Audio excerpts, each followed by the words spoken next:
Hola, bienvenidas y bienvenidos. En este video de macro vamos a empezar a ver nuestro último tópico, que es crecimiento.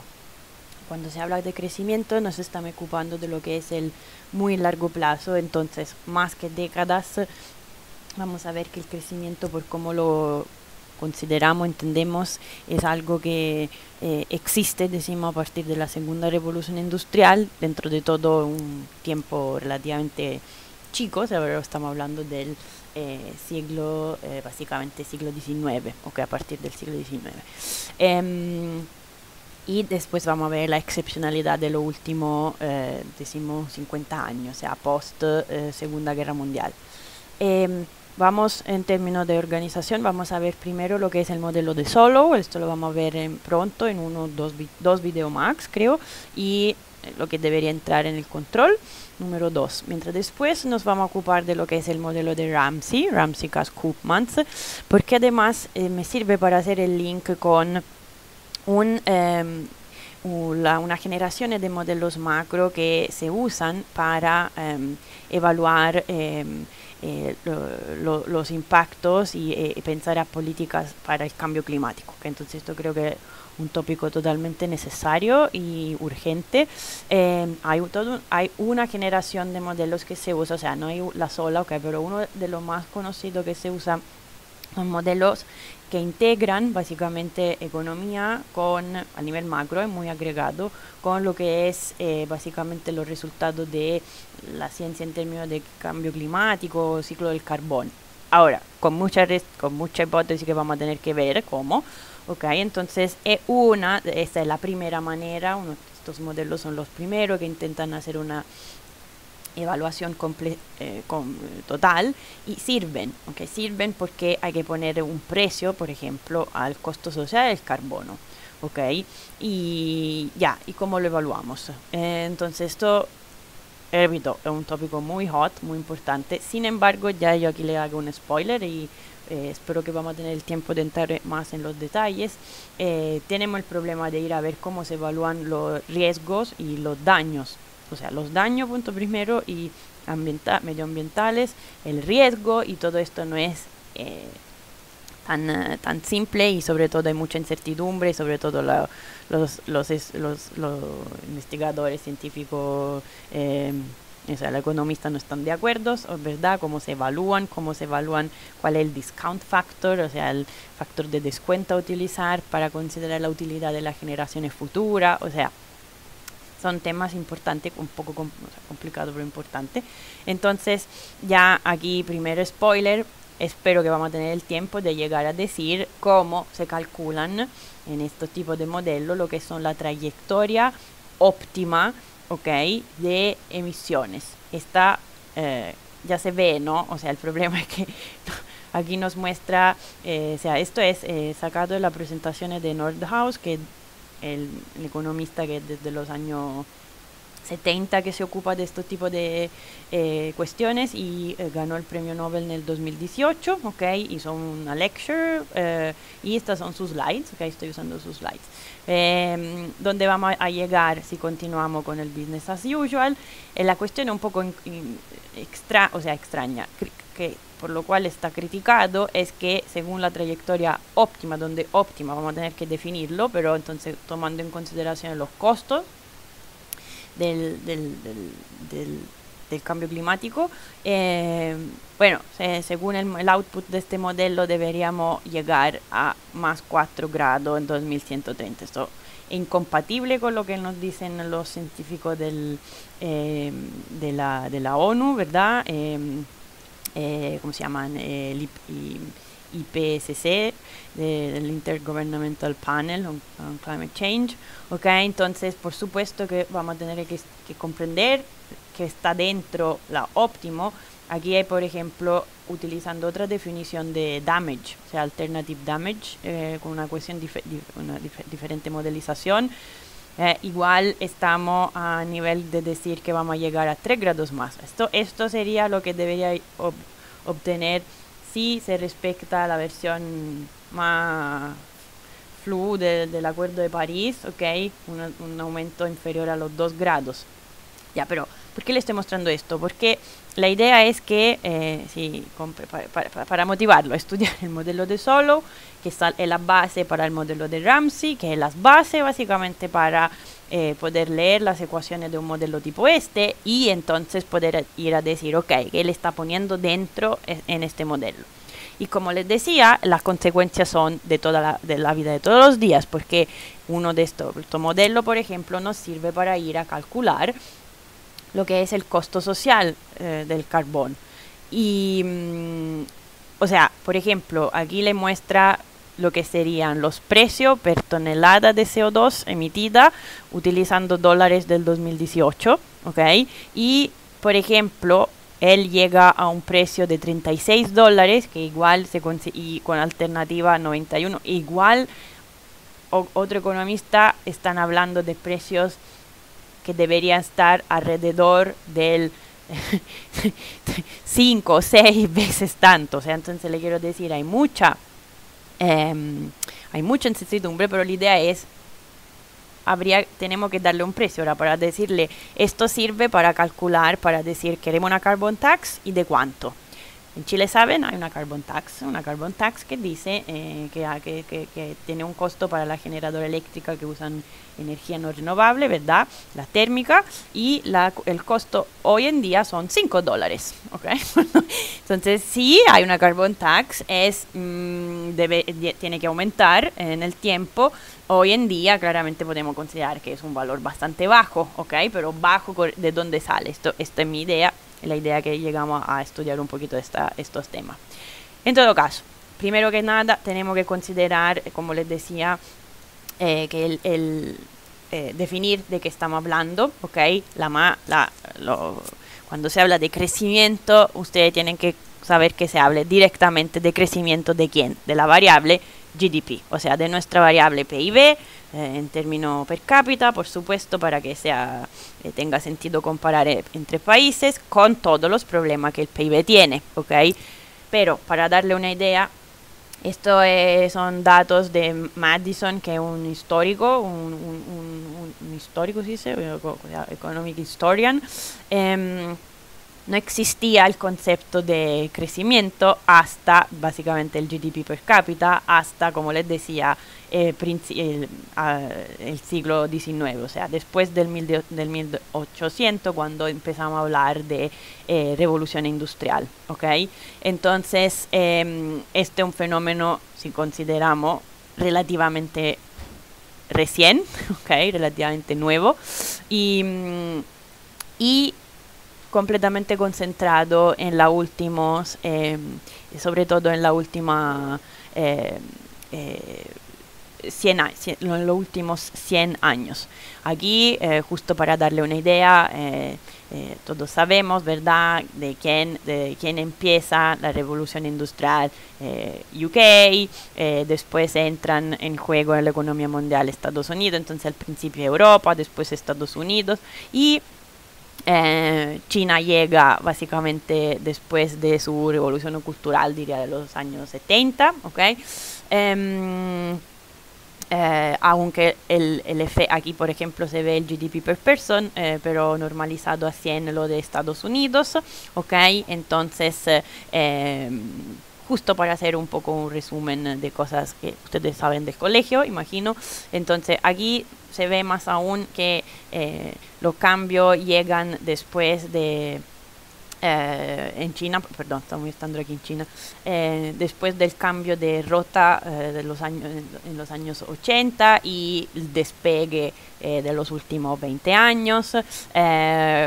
Todos sabemos que al principio del siglo Argentina era un país rico, era al mismo nivel de GDP per cápita que Francia, o de hecho por eso los inmigrantes europeos se fueron por allá, sobre todo italianos, que todas estas cosas las saben, pero está siempre bien tenerla un poco aquí enfrente de la cara, ¿ok? Puede ser útil.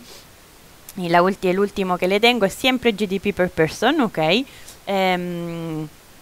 Otra vez más, una comparación, entonces, ¿quién son hoy Estados Unidos? Aquí de estos países que le estoy poniendo, que tengan el GDP per cápita más alto de todos, pero en términos de potencia económica mundial, ¿ok? Entonces esto es Estados Unidos. Este es el efecto de la crisis del 2008.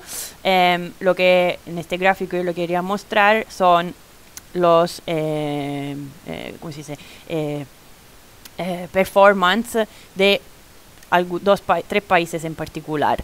Aquí tenemos Corea, ok, en el morado, y después estos dos son el azul Chile y el Argentina en naranjo.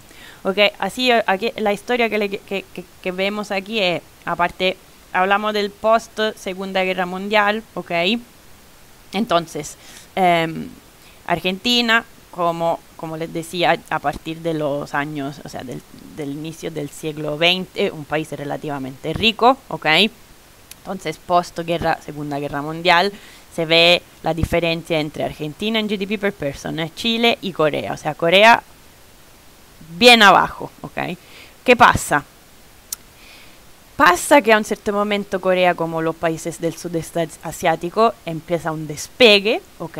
Entonces, lo que pasa en los años, a partir de los años, diría, 70, es una increíble trayectoria, increíble en términos de GDP per person, tiene todo su problema, pero una increíble trayectoria de Corea del Sur, por supuesto, un estancamiento con todos sus problemas macro de Argentina y un cuento positivo, ¿verdad?, en términos del desarrollo también, de nuevo, del PIB per cápita de Chile, que entonces hoy es más alto de lo de Argentina. Pero ¿por qué esta diferencia? ¿Por qué esta trayectoria de Chile y esta otra trayectoria de Corea? ¿Ok? Intentaremos de darle una interpretación, ¿ok?, en términos de tecnología, en términos de capital humano, acumulación de factores que son de un lado el capital físico y del otro el capital humano. Entonces entonces la idea es, punto primero, bueno, hay varias preguntas. ¿Esto significa que estamos mejores o peores? ¿Quién? ¿Cómo? Hay que medir. Si consideramos que igual el PIB de un cierto medida habla bien de la performance de una economía, ¿por qué esta diferencia? ¿Qué políticas hubieron aquí detrás y no hubieron aquí? Por ejemplo, esto intentaremos de dar algunas respuestas, por supuesto, no podemos ver todo, ¿ok? Ahora, sin embargo, yo no quiero que salgan de aquí diciendo que nuestro objetivo es maximizar el crecimiento del GDP per cápita, porque claramente no es así. Uno, porque ya hemos estudiado al principio del curso todos los problemas que tiene el PIB en términos de medida, lo que no incluye y lo que sí incluye. No incluye el concepto de sustentabilidad, no incluye los daños ambientales, no incluye el trabajo doméstico, incluye algo que consideraremos males, y además no habla de manera directa de lo que pasa en términos de, no incluye desigualdades, ok, es un promedio. Entonces aquí el promedio sube, aunque por ejemplo la mediana, más de la mitad de la gente no tenga ingresos disponibles más altos, por ejemplo. Y entonces esto lo habíamos ya visto, esta figura, ok. Aquí le estoy diciendo simplemente algo el GDP per cápita, algo ir a ver lo que pasa con el median household equivalized, porque tenemos que hacer una cierta equivalencia de household income. Entonces estos son Estados Unidos. Uno diría, wow, GDP per cápita, miren, con respecto al 1980 es 170, por ejemplo, pero ¿qué pasó con lo que es la median household? Claramente la performance, o sea, se ve que el GDP no habla de si pensamos a recursos disponibles para los hogares, y cuáles hogares, por lo menos por la mediana, claramente no nos da la misma información, ¿ok? Entonces, esto es un primer problema. El segundo mega problema que diría que hoy en día, o sea, tenemos ustedes, las jóvenes generaciones, tienen que estar totalmente preocupados por esto, es que, como les decía, el desarrollo, si hablamos de despegue y crecimiento del PIB, esto tiene la misma pinta del aumento del GDP per cápita, pero no es GDP per cápita. Estos son emisiones de CO2. ¿Ok? Entonces, este gráfico que debería recordarles de alguna manera esto, ¿ok? Le está diciendo que el aumento del GDP per cápita va junto con lo que es la era de los fossil fuels, ¿verdad? Y en particular el desarrollo segunda revolución industrial, pero lo que se ve aquí es la era de los fossil fuels, ¿ok? Entonces, por supuesto que hay que preguntarse si el desarrollo, si el aumento, si el desarrollo lo entendemos simplemente como cuando hablamos de crecimiento de PIB per cápita. El crecimiento de PIB per cápita significa que tiene que ir mano en la mano con la emisión de CO2 así. Claramente esto no es sustentable, ¿verdad? Y no hay mucho sentido decir que tenemos que continuar a crecer con este tipo de estructura detrás, ¿ok? Ahora, por supuesto, ¿quién está emitiendo más hoy en día? China, después vienen Estados Unidos, Europa, Europa. Claramente esto es hoy, ¿ok? La cosa preocupante es que las emisiones se acumulan, pero esto, repito, esto lo vamos a intentar de poner en términos de dinámica, porque en términos de modelización vamos a utilizar aquí ecuaciones diferenciales para estudiar la dinámica, y entonces vamos a hablar de flujos y de stock. Este es el flujo de emisiones que se acumulan, lo saben mejor que yo, y entonces eso hace que la concentración aumente. Esta es una variable de stock, entonces las emisiones pueden parar o pueden reducirse mucho. Hoy con la crisis del COVID tenemos probablemente las emisiones que bajen, pero esto no significa que el stock de CO2 en la atmósfera cambie. Tiene una inercia, tiene una dinámica, y entonces esto es lo que tenemos que en el modelo de Nordhaus se pone junto con lo que es la dinámica, y por ejemplo del stock de capital físico, o con lo que puede ser la stock del capital humano, cómo se acumula el capital humano estudiando con education. Ok, entonces esta es la idea, estos son los tipos de variables que tenemos que estudiar. Esto era para corregir, ok, no salgan de aquí diciendo que aquí entonces como responsables son China, Estados Unidos, mayormente tiene que, por ejemplo, China pagar o parar de emitir. No, por supuesto, tenemos todo el problema de las responsabilidades desiguales, porque al principio, o sea, como se ve, aquí estamos, repito, siempre estos gráficos parten al principio del 1800, por lo que les decía. Bueno, claramente son los europeos que cuentan aquí, después entre Estados Unidos, esto en términos de acumulados, ¿ok?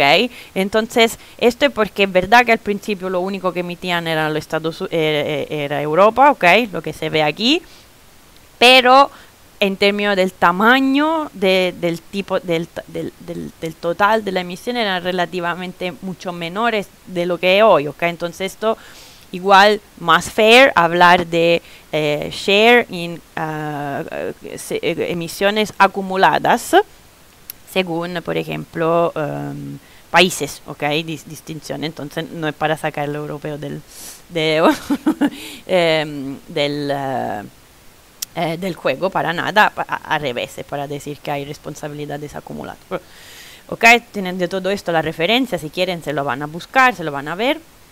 Ok, entonces, bueno, voy un poquito más rápido porque todas estas cosas las saben, ¿no? Entonces, como les decía, hay que considerar si el crecimiento del PIB tiene que ir junto, se habla mucho, ¿no? De decoupling, del crecimiento del PIB desde decoupling, o sea, separarlo de lo que son emisiones, porque las emisiones tienen el efecto de la concentración del CO2 y que lo que hace que aumenta la temperatura, y nosotros no. Estos son los últimos años de Chile, ¿verdad? Entonces se siente aquí, estamos en mega sequía, o sea, todas estas cosas las sabemos. Entonces, cuando uno estudia crecimiento económico, se tiene que preguntar de dónde sale, y para dar un poquito más de depresión aún, aparte el problema de las emisiones, hay el problema de la intensidad en recursos. Entonces esto, de nuevo, si quieren, el título es provocativo, la respuesta es o sea, cuando se habla de green growth, ojalá sea, hay que ver de qué estamos hablando. Estos son GDP, ok, esto es material footprint y domestic material consumption. O sea, está diciendo la intensidad en recursos del crecimiento. Y efectivamente, el decoupling, o sea, un mensaje, entre comillas, optimista, dire, mire, tenemos efectivamente una inferior uso de materiales de los últimos 20 años, o sea, el proceso de crecimiento se está haciendo más eficiente. Esto lo diría la diferencia entre el azulito y el morado aquí, no, rojo, no sé qué es. Pero estos son los domestic material consumption, o sea, lo que se usa, pero no es el footprint. O sea, el footprint es un concepto más, material footprint, que desarrollan estos autores. Repito, ustedes hasta deberían ser más en condiciones que yo de poder estudiar o de poderse poner en este ámbito para ver cuánto se usan de recursos. Y aquí se ve que no hay mucho decoupling, o sea, se están usando. Ok, entonces esto es para decir que no es tan evidente comprender en qué dirección queremos ir. Ok, entonces también en el plan de reactivación económica, qué crecimiento queremos. Green, ok, ¿qué significa? Para poner un poco de problematicidad, y después, para no totalmente deprimirse, decir que hay siempre un lado positivo. Esto del último briefing del Climate Action Tracker. Estos son las gigatons de emisiones, ok. Si continuamos como estamos en la línea azul, ok, y como les decía, el target de París a 1.5 grados hasta ahora no lo cree nadie, pero lo que les dice aquí es, estamos en una mega crisis, los estados se están poniendo con muchos recursos fiscales, hay que cambiar bien en la dirección, ok. Entonces, si no hacemos nada, sabemos dónde vamos a llegar, a la destrucción, y peor aún podríamos, como están haciendo en Estados Unidos, entonces decir que se relajan los estándares ambientales, que se va al rescue de la empresa petrolera, etcétera, o se puede ir con estímulos fiscales que además sean green, donde green significa un montón de cosas, pero repito, podemos hablarlo, imagino que ustedes están más preparados. Eficiencia energética, renovable, fuentes renovables, electromovilidad, y etcétera, y etcétera, y etcétera. ¿Ok? Entonces, podemos tener una mirada crítica. Esto es de nuevo del Nordhaus. Entonces, según él, como les decía, óptimo, estamos a 40 gigatons. Lo que nos dice aquí es que deberíamos llegar mucho más bajo si queremos llegar queremos estar compatible con el Acuerdo de París, ¿ok? Pero esto, decir que hay espacio para hacer acciones, sobre todo ahora, ¿ok? Sobre todo en este momento. Esto es para terminar con algo de esta introducción, decimos con algo de positivo. Bueno, vamos después de todo este discurso, vamos a nosotros en términos de lo que queremos saber del modelo de Solow. Tener la referencia, si quieren se van a ver el de Gregorio. Vamos a considerar entonces una función de producción. Entonces aquí estamos hablando de una función de producción, Y es nuestro PIB, y por ahora vamos a considerar solo 3 factores productivos, y por ahora más aún solo 2. Entonces yo voy a hablar de capital físico, donde esto significa maquinaria, la variable detrás de flujo y la variable de inversión, que ya hemos estudiado, que entra en el PIB. Y factor trabajo. A es algo que representa como la tecnología o productividad. Aquí dentro no entra energía, no entra material, no entran recursos naturales, no entra nada. Todo esto vamos a ver, lo vamos a poner una vez que tengamos estudiado el modelo de solo esto en versión básica, ¿ok? En versión para empezar. Ok, entonces, como les decía, por ahora hasta vamos a olvidarnos por ahora del factor tecnología y vamos a considerar solo Y como función de capital y trabajo. Estos son los solo dos factores productivos. Normalmente en la hipótesis ponen unas restricciones sobre estas funciones de producción. Vamos a considerar que cada factor tiene rendimiento o productividad marginal decreciente, significa que la derivada parcial de la función con respecto al capital es positiva, pero la derivada segunda es negativa, y esto por todos los dos factores. Y otra hipótesis estándar normalmente, o sea, en la versión básica, ok, se considera un retorno de escala constante, o sea, esta es una función homogénea, la función de producción es una función homogénea de grado 1. Otras cosas, voy en términos de notación a utilizar variables minúsculas que representan siempre las variables per cápita, donde per cápita significa dividido por el valor de la población. Aquí no hay distinción entre población activa, o sea, población en edad de trabajar, población total, ni de población activa. Entonces yo aquí divido por el factor trabajo, como si aquí toda la población tuviera trabajo, o sea, potencialmente trabajadores, ¿ok? Lo que hemos estudiado no es así, o sea, la diferencia entre población total en edad de trabajar y población activa, ustedes la conocen, pero aquí lo hacemos simple y entonces per cápita significa dividido por L, que es el factor de producción, factor trabajo, ¿ok? Unos ejemplos, o sea, muchos ejemplos lo vamos a hacer con la función de producción Cobb-Douglas, que seguramente ustedes ya han encontrado.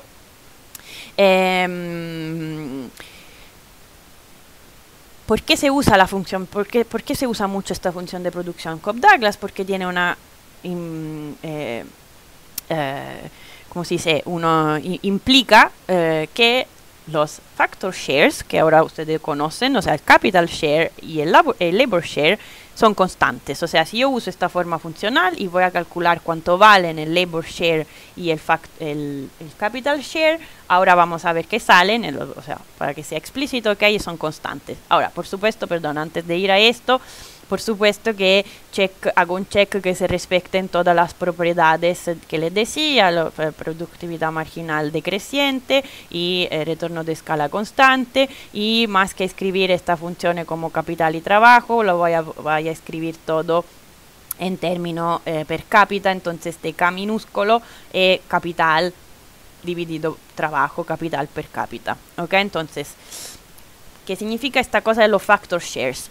Si yo muy simplemente miro el problema, imagínense aquí que tengo una sola empresa representativa que quiere maximizar sus profits, y sus profits son todo lo que yo estoy produciendo, precio de venta aquí normal, o sea, para decir precio normalizado a 1, costo total, el costo de producir, entonces de utilizar el factor trabajo, el factor capital, que tengo que pagar W, salario, y R, decimos tasa de interés real, ¿ok? Esto significa que yo la condición de primer orden me dicen que la productividad marginal va a tener del factor, tiene que ser igual a su costo, ¿ok? Entonces, si yo voy a calcular el capital share, que significa la masa, significa el R, o sea, el precio del factor capital, la remuneración total, entonces cuánto capital se está usando multiplicado por cuánto cuesta, o sea, cuál es la remuneración del factor capital, R. Esto me dice que el capital share es igual, por la forma de la función de producción, a alfa, y labor share a 1 menos alfa. Esto significa que yo puedo calibrar esta función diciendo cuánto vale alfa. Bueno, voy en los datos, miro labor share, capital share, que hemos dicho que normalmente el labor share está alrededor del 60-65%, depende de los países. Entonces, alfa será nuestro 35, depende, o sea, hay un poco un range, pero para decir estaremos a 0.35 y 0.65. Ahora, nosotros saben que no es tan así, ¿no? O sea, es verdad, si consideramos esto es un, perdón, no puse la referencia, es siempre el paper de Jones, que tiene la referencia al principio de las slides, y tienen dos líneas para decir que el verde son series que calculan otro paper, otros autores, porque como les decía un poco hay manera diferente de calcular, ¿verdad? El labor share, porque decía, por ejemplo, cómo se imputa el trabajo por cuenta propia, el trabajo por cuenta propia hay una parte de capital, cómo se imputa la depreciation, hay una serie de diferencias en cómo se calcula, pero decimos que el trend es bastante evidente y constante, o sea, como se dice, coherente, y es lo que hemos visto, ¿verdad? Capital Labor Share, que sobre todo en los últimos 30 años baja, y Capital Share, que subió. Ahora, esto parece ser bastante particular de las últimas décadas, considerando que la aproximación de decir que el labor share estaba alrededor del 65% no era una aproximación tan mala, ¿ok? Y que el capital share alrededor del 35%.